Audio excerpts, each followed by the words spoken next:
Ma joon vee ennem soojaks. Selle siidriga. Pehmo. Davai, teeme. Aga teeme nii, et õlle tuleb enne ära juua. No kuulge, te olete juba niigi purjus. Teeme nii.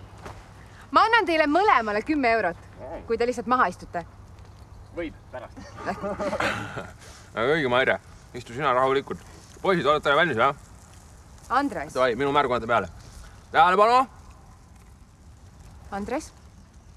Valmis olla? Läks. Lõpetage ära. Mis teil viga on?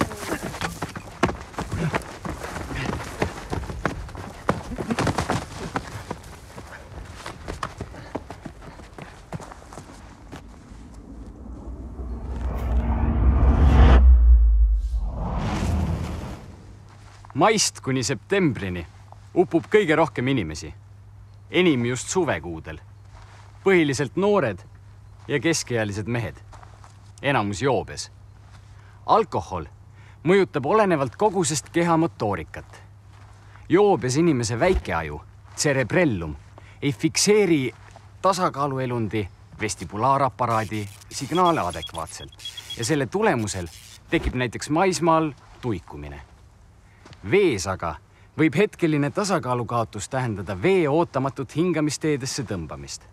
Järgneb momentaalne surmahirm ja paaniline rapsimine, mis on väga ohtlikud isegi päris madalas vees.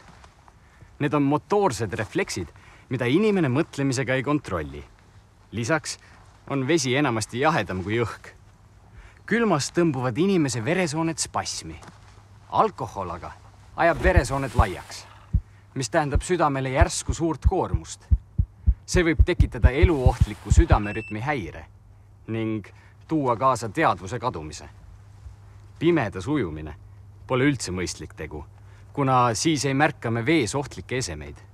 Samuti võib kaduda suunataju ja võime end kaldast ootamatult kaugel avastada.